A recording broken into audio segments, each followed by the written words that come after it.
Hello students, welcome to my channel Sync Physics with Suraj. I am Suraj, your physics guide to your whole journey of class 11, 12, NEET and JEE examination. So in today's video we are discussing about Newton's second law, Newton's third law और साथ में छोटे मोटे concept like the impulse, normal force और इसके बारे में भी पढ़ेंगे. तो वीडियो को बिना किसी टाइम वेस्ट किए शुरू करते हैं. आई होप वीडियो के एंड तक आपके सारे डाउट्स क्लियर हो जाएंगे इन दोनों कॉन्सेप्ट्स में. तो स्टार्ट करते हैं. सबसे पहले हमारे पास में आता है न्यूटन सेकेंड लॉ. सबके सब जानते होंगे न्यूटन सेकेंड लॉ जो होता है वो न्यूटन के 3 लॉ में से एक इंपॉर्टेंट कॉन्सेप्ट होता है. और एक्चुअली कहा जाए तो न्यूटन सेकेंड लॉ ही हमारे पास में फर्स्ट लॉ और सेकेंड लॉ को भी डिस्क्राइब कर सकता है. ठीक है, तो इन द सेंस तीनों लॉज में सबसे इंपॉर्टेंट लॉ जो होता है वो न्यूटन सेकेंड लॉ है. ठीक है, क्या होता है?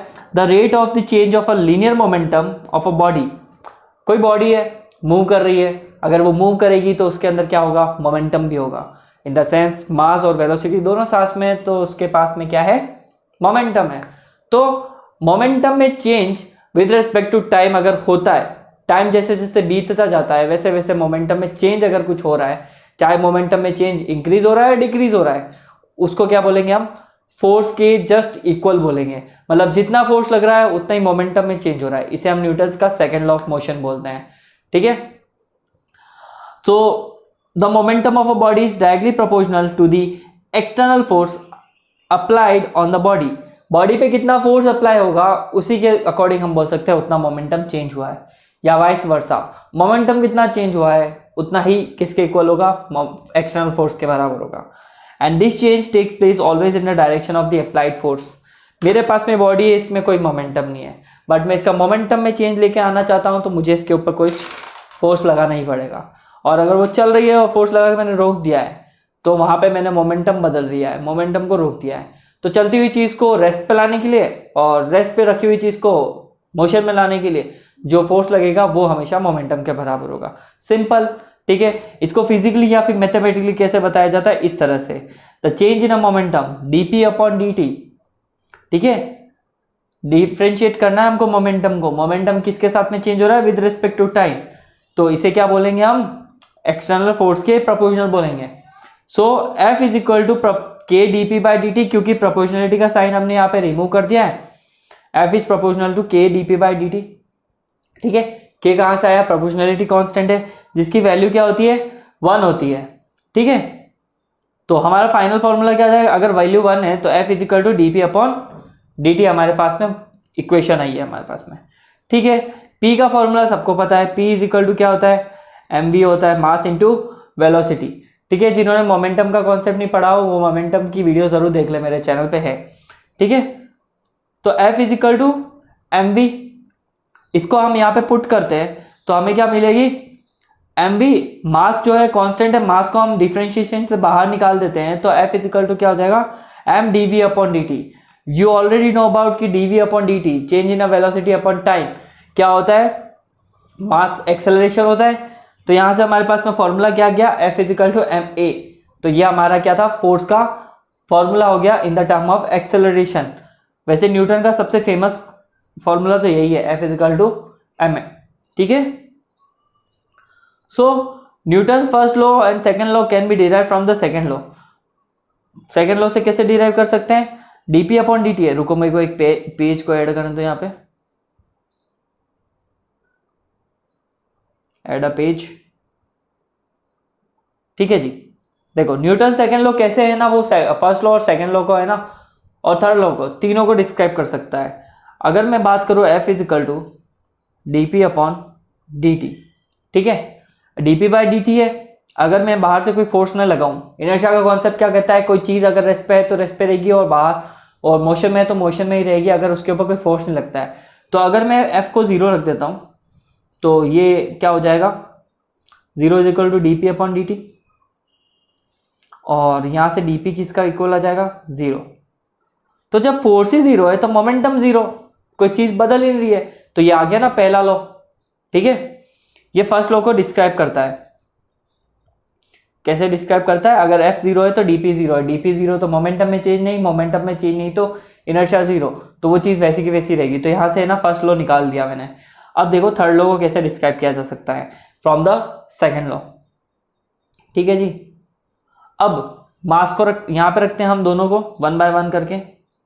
F इज इक्वल टू, अगर पहले ऑब्जेक्ट का मास m1 है और वेलोसिटी v1 है, दूसरे ऑब्जेक्ट का मास m2 है और वेलोसिटी v2 है, तो मैं इसको यहाँ पे अगर रखूँ तो क्या हो जाएगा,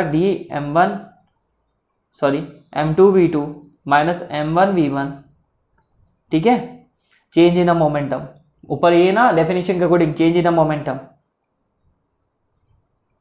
नीचे टाइम वैसा आएगा, वैसा के वैसे ही आ जाएगा एज इट इज।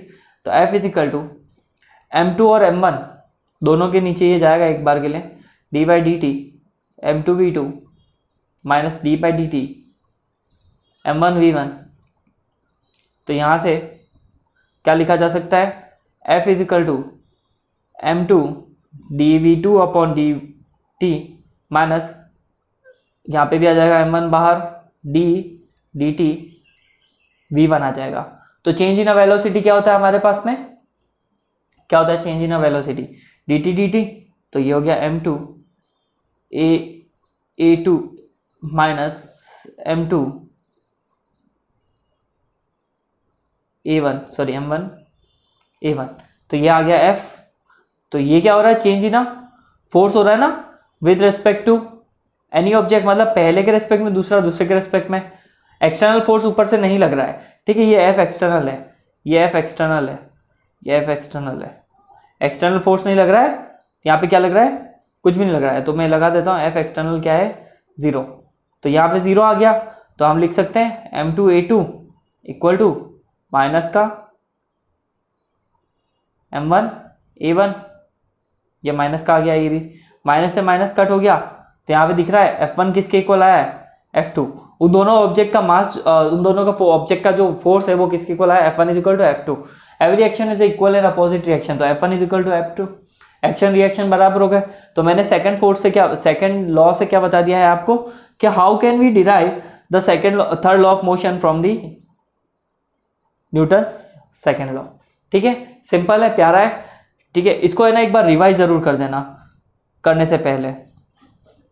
तो अबाउट द फोर्सेस, तो हमको सेकंड लॉ भी क्लियर हो गया, कैसे हम सेकंड लॉ को है ना फर्स्ट लॉ और थर्ड लॉ में भी लेके आ सकते हैं वो भी मैंने बता दिया है, ठीक है। तो नेचर ऑफ द फोर्सेस, ये जो फोर्सेस आते हैं इनका नेचर क्या होता है वो भी हम डिस्क्राइब कर लेते हैं। Force is an external effect in the form of a push और पुल, ये एक एक्सटर्नल इफेक्ट होता है जो पुश और पुल के फॉर्म में होता है, या तो धक्का दे रहे हो या फिर उसको खींच रहे हो, तो फोर्स हमारे पास में एप्लीकेबल होगा, ठीक है। प्रोड्यूसेस और try to produce motion in a body और रेस्ट, अगर ऑब्जेक्ट रेस्ट पे है तो इसको मोशन में लाएगा, और मोशन में है तो इसको रेस्ट में लाएगा, ये फोर्स की प्रॉपर्टी है। स्टॉप भी कर सकता है, ट्राई भी कर सकता है उसको, मूविंग बॉडी को, जस्ट अभी बताया मैंने। ये changes the direction of the motion, कोई चीज़ इधर चल रही है तो मैं इसको इधर बदल सकता हूँ, इधर जाती हुई चीज़ का डायरेक्शन भी बदल सकता हूँ with the help of a force, ये भी इसकी एक नई प्रॉपर्टी है। Changes the shape of the body, body का शेप चेंज कर सकते हैं, अगर मैं इसको फोर्स लगा के तोड़ना चाहूँ तो ये टूट जाएगा, अगर मेरे पास में एक रबड़ बैंड है मैं उसको खींचूंगा तो वो खींचा जाएगा, स्ट्रेच हो जाएगा, दबाऊंगा तो वो श्रिंक हो जाएगा।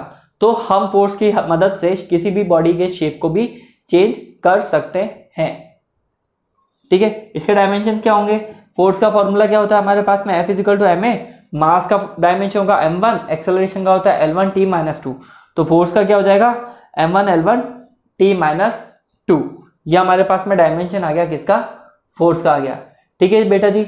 आगे बढ़े, चल नेक्स्ट हमारे पास में है यूनिट्स, यूनिट कैसे निकाली जाती है, force is equal to mass into acceleration हमारे पास में आया था, मास की होती है kg, एक्सेलरेशन की होती है मीटर पर सेकेंड स्क्वायर, ठीक है। तो फोर्स की क्या हो जाएगी kg, क्योंकि देखो फोर्स का फॉर्मूला होता है ma, m की जगह पे kg आ जाएगा, इसकी जगह पे आ जाएगा मीटर पर सेकेंड स्क्वायर, ये इसकी यूनिट होती है SI में। अगर इसको कंबाइनली बोलते हैं तो इसकी कंबाइंड यूनिट का नाम है न्यूटन, साइंटिस्ट न्यूटन के ऊपर ही नाम रखा गया है, तो फोर्स की न्यूटन होती है, और ये न्यूटन जो है किस सिस्टम में होगी, MKS में होगी। CGS में चाहिए तो आपको न्यूटन की यूनिट होती है डाइन, DYNE डाइन, ठीक है। ये इसके यूनिट्स भी हो गए, डायमेंशंस भी देख लिए, यूनिट्स भी देख लिए हमने, ठीक है जी। चलो अब आपने बहुत पॉपुलर एक सुना होगा, what is the 1 Newton definition. 1 Newton की डेफिनेशन क्या होती है, अगर किसी ऑब्जेक्ट का मास 1 kg है और मैंने उसको मूव करा है और उसका acceleration 1 meter per second square है, तो हम कह सकते हैं कि उसके ऊपर लगने वाला फोर्स भी कितना है, 1 न्यूटन है। आई एम रिपीटिंग अगेन, किसी ऑब्जेक्ट का वजन 1 किलो है और उसको फोर्स लगा के मूव करते हैं तो उसका acceleration 1 meter per second square हो जाता है, तो कह सकते हैं कि उसके ऊपर लगने वाला फोर्स कितना है, 1 न्यूटन है।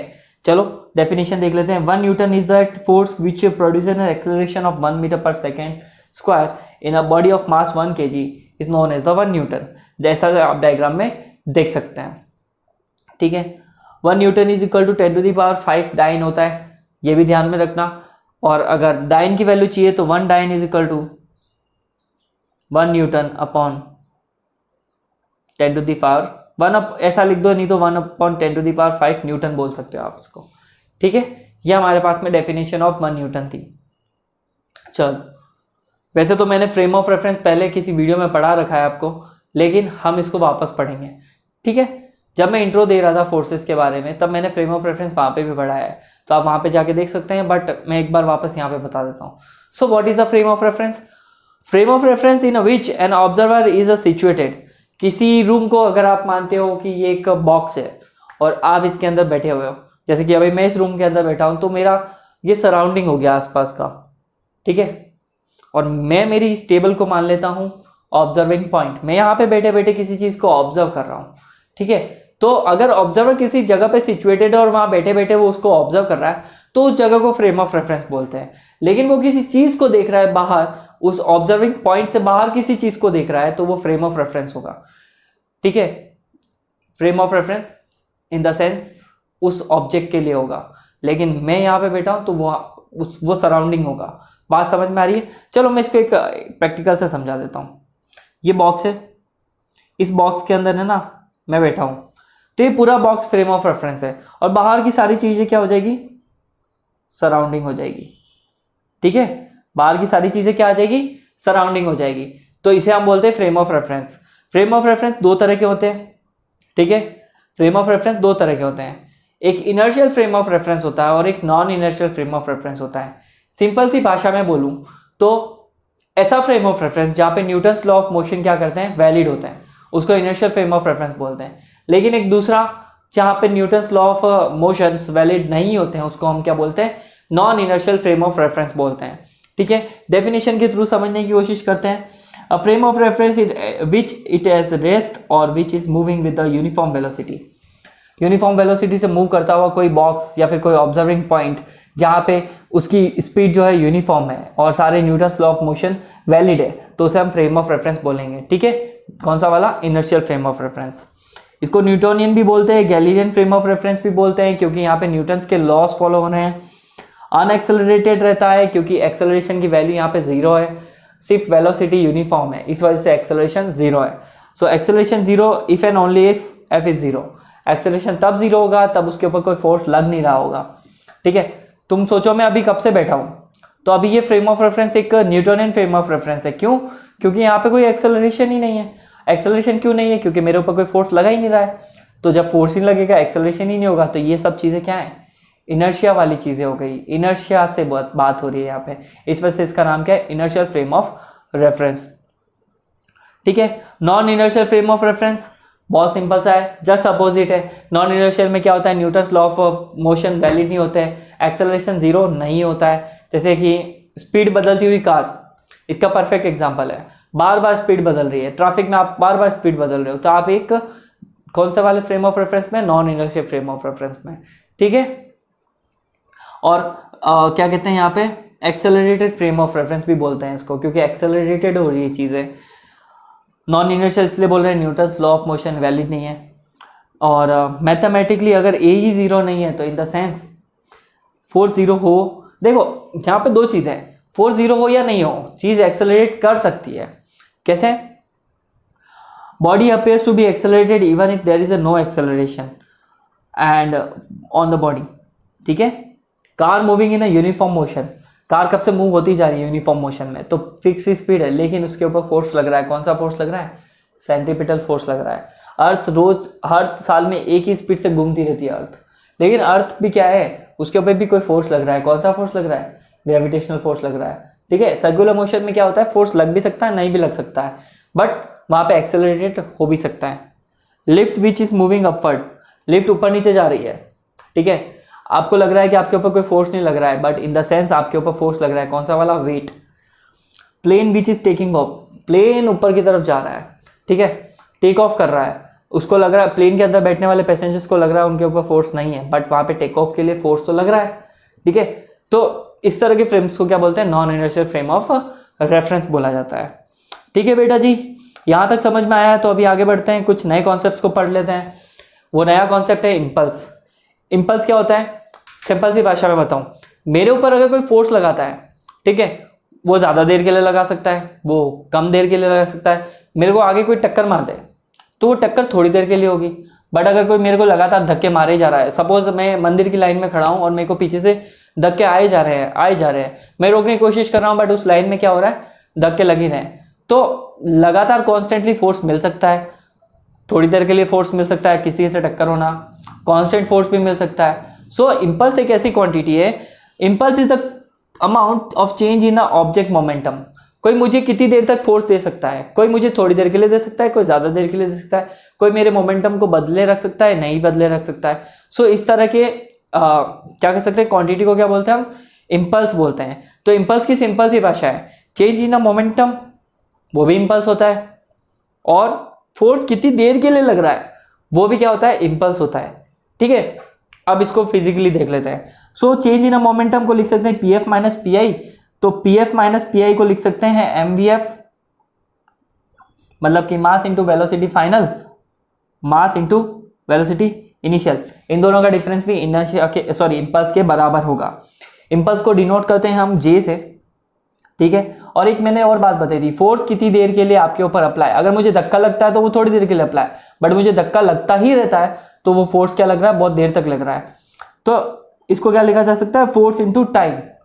Force into time is our impulse. ठीक है, कोई कंफ्यूजन तो नहीं? अगर कंफ्यूजन है तो कमेंट सेक्शन में पूछ लीजिएगा।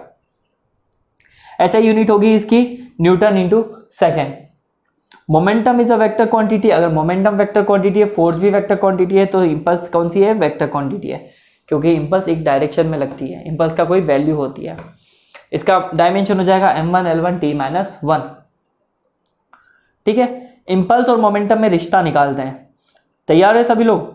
चलो इसके लिए रिश्ता निकालते हैं। तो J produce impulse produce from time t1 to t2। मानो कि इनिशियल पॉइंट पे मेरे पास में टाइम लगा है t1 और t1 से t2 की तरफ मैं बढ़ता ही जा रहा हूं।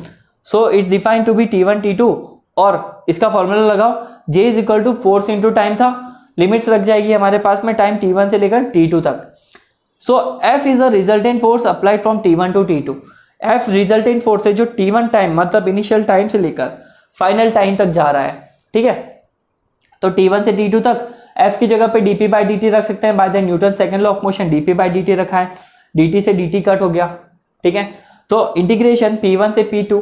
देखो अब यहाँ पे है ना हमारे पास में ना कांस्टेंट, मतलब हमारे पास में वेरिएबल क्या बचा, t से t कट गया तो p वेरिएबल बचा, आई मीन मोमेंटम बचा है, तो लिमिट्स भी उसके अकॉर्डिंग लग जाएगी p1 से p2 तक। और लिमिट्स पुट करोगे upper limit minus lower limit, तो हमारा इंपल्स आ जाएगा p2 minus p1 which is equal to impulse.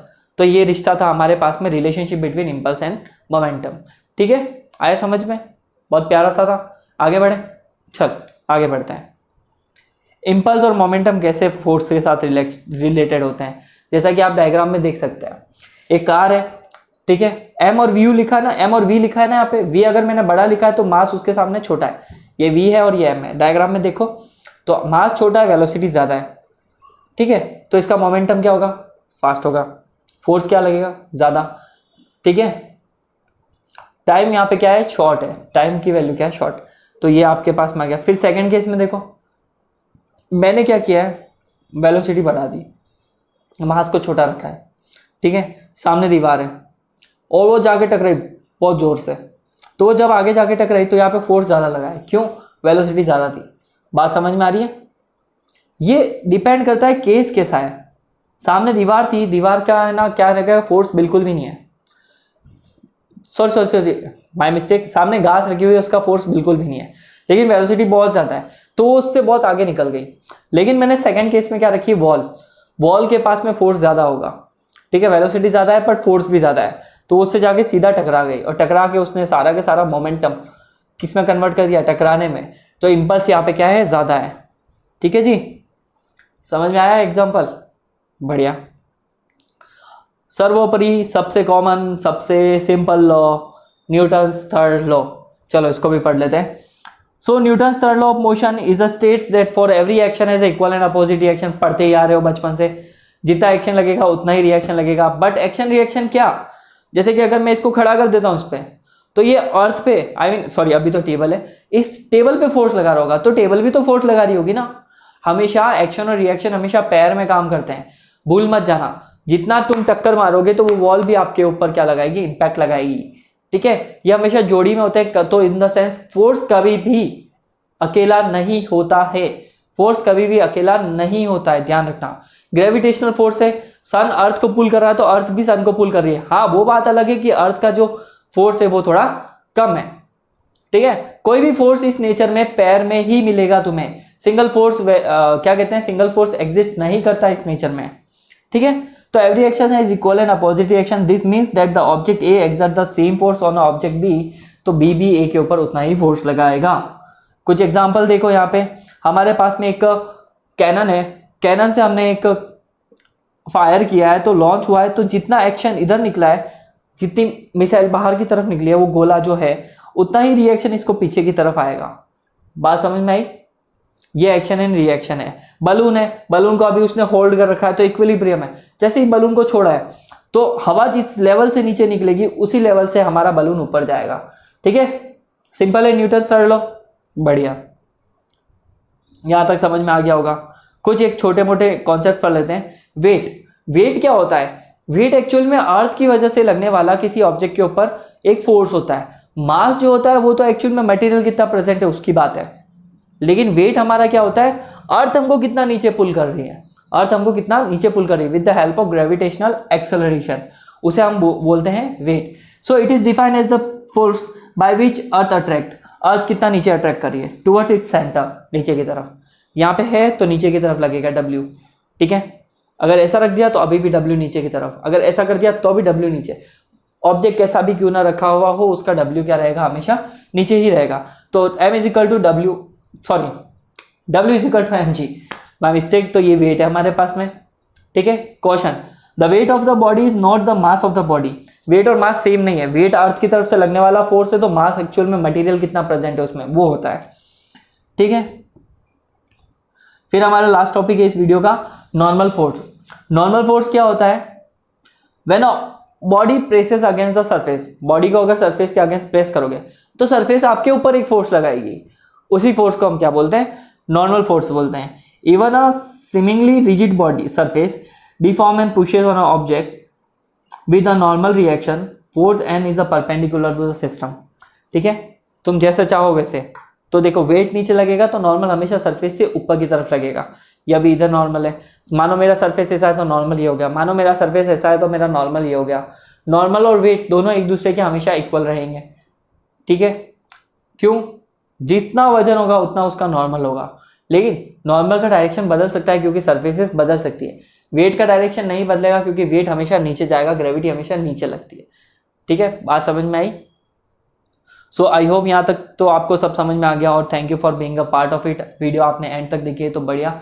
और प्लीज़ वीडियो पसंद आई है तो लाइक कीजिए, शेयर कीजिए, सब्सक्राइब जरूर कीजिए मेरे चैनल को, और अपने दोस्तों के साथ ज़रूर भेजिए। ठीक है, और please keep supporting and sharing our channel with yourself, and दोस्तों के साथ में तो ज़रूर भेजना ही है। Every share and support fuel our journey on the YouTube. और if you want to download this colourful notes, तो आप ये टेलीग्राम चैनल को QR कोड को स्कैन कीजिए और टेलीग्राम चैनल पे जाइए और वहाँ से नोट्स को डाउनलोड कीजिए फटाफट। And would you be interested in supporting our community, educational community mission to crack your IIT JEE and NEET। ठीक है, तो मिलते हैं नेक्स्ट वीडियो में। Bye bye, take care.